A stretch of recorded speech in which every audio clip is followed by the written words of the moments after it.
warahmatullahi wabarakatuh. Waalaikumsalam warahmatullahi wabarakatuh. Perkenalkan, nama saya Nanda Fitria, mahasiswa Universitas Juanda semester 3. Terima kasih kepada Bapak sudah meluangkan waktunya untuk diwawancarai, dan ini teman saya. Dan saya Regina Gustiani.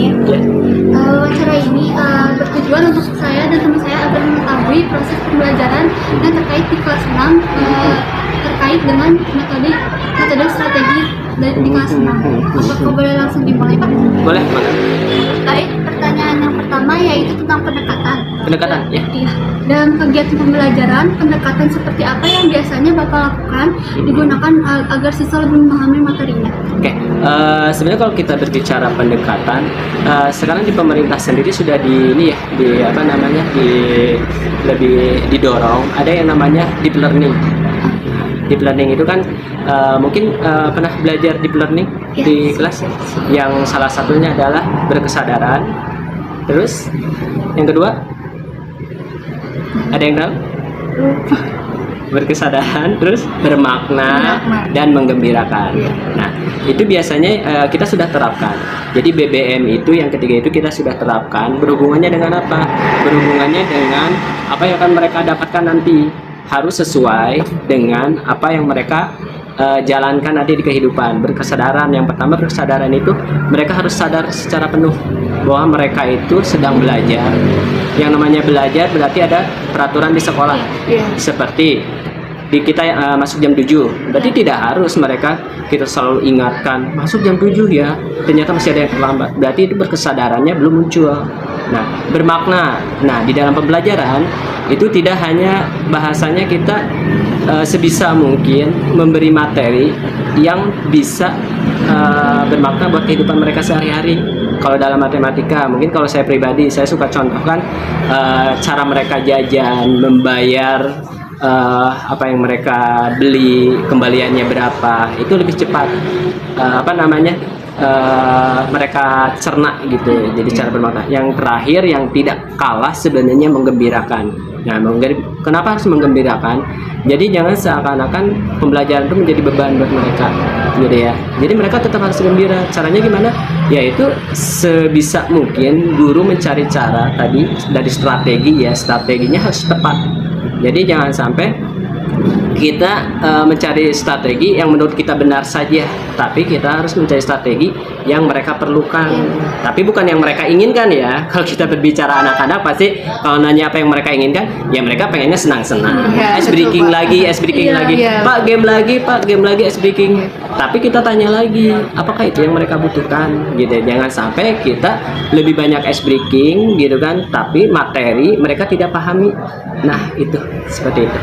Ya. Baik, pertanyaan yang kedua ya Pak, tentang strategi. Strategi pembelajaran apa yang paling sering Bapak terapi nih di kelas gitu? Nah, kalau strategi, memang kalau kita berbicara strategi, kembali lagi sebenarnya secara keseluruhan ya, kalau kita berbicara tentang pendidikan, berarti istilahnya kita sebagai tenaga pengajar itu harus mengetahui apa yang siswa-siswi butuhkan, ya gitu ya. Jadi kalau bicara strategi, kita nggak bisa berbicara strateginya berarti kita pakai strategi A, strategi B, strategi C. Nah, di awal pembelajaran itu ada yang namanya asesmen awal. Mungkin sekarang walaupun ada perdebatan apakah boleh dipergunakan bahasa itu ya, ada yang namanya asesmen diagnostik. Ya, asesmen diagnostik itu memang dilakukan sebelum pembelajaran dimulai. Nah, berdasarkan itu nanti kita petakan tuh strategi apa yang tepat, pendekatan yang mana yang cocok, metode, kalau kita bicara metode lagi gitu. Nah, kalau untuk itu saya belum bisa jawab lebih rinci karena beda murid, beda cara penanganannya, seperti itu. Tapi sih saya biasanya itu tadi saya berpegangnya ke BBM tadi, mengambil metode, strategi itu dari BBM tadi. Ya intinya sih istilahnya harus mau direpotin lah bahasanya. Kita lihat dulu karakteristik anak per anak, itu nggak bisa sih istilahnya si A karena bisa C, saya ajarin C semua, nggak mungkin gitu kan. Atau si B bisa A, saya ajarin A semua, belum tentu semuanya mengerti yang dimengerti si A C ini. Jadi ya Tapi biasanya saya lebih mengutamakan lebih seringnya ada diskusi kelas. Nah, Jadi dimana? menggunakan metode diskusi. Iya, diskusi kelas. Karena apa? Dan saat diskusi itu kita bisa menerapkan diferensiasi. Jadi saya petakan dulu tuh yang paling pintar, yang hanya pintar, dan yang biasa saja. Jadi di satu kelompok itu harus ada yang pintar. Nah, dipetakan pada saat di situ nanti saya kasih penguatan lagi bahwa yang paling pintar jangan pintar sendiri. Yang bahasanya biasa saja jangan ragu untuk bertanya. Nah, seperti itu. Jadi di situ ada keselarasan, keseimbangan seperti itu. Untuk tekniknya ada nggak sih Pak biar siswa tuh fokus terus gitu belajar di kelas? Nah, kalau kita perspektifnya dari mana dulu nih?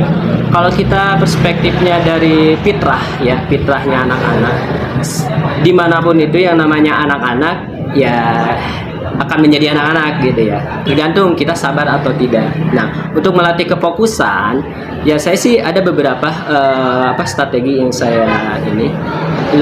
Yang paling saya terapkan itu adalah bukan hukuman, ada hukuman, ada konsekuensi. Nah, beda ya kalau di pendidikan nggak boleh ada hukuman. Iya. Ya, karena hukuman itu konotasinya negatif. Kadang ada beberapa guru yang memberi tanda kutip ya hukuman tidak pada tempatnya. Misal anak-anak berisik disuruh lari, apa hubungannya gitu kan, pembelajaran dengan lari gitu kan, atau anak-anak nggak ngerjain PR dijemur di lapangan, tidak ada hubungannya. Apakah itu tidak boleh dilakukan? Boleh dilakukan. Anak lari boleh dilakukan, anak dijemput boleh dilakukan. Tapi dalam pembelajaran apa? Seperti PJOK. Misal kalau PJOK emang berhubungan dengan fisik, gitu kan? Kalau mereka melakukan hal yang tidak diinstruksikan, boleh kita suruh lari. Emang ada hubungannya, itu disebut konsekuensi. Nah, biasanya saya selalu menerapkan hal tersebut kepada anak-anak. Jadi anak-anak paham. Misal kalau mereka berkata-kata tidak kasar, ada yang namanya segitiga restitusi. Ya, saya validasi dulu. Misal ada Pak si A ngomong kasar gitu kan, saya validasi dulu. Saya nggak langsung nggak boleh ceramah panjang lebar. Tapi si anak ya udah masuk kanan keluar kiri. Ya, mas saya validasi dulu. Misal si namanya Arif betul ngomong kasar. Nah, pada saat dia bilang iya Pak ngomong kasar, saya validasi dulu. Kenapa? Si itu Pak ngomong kasar duluan.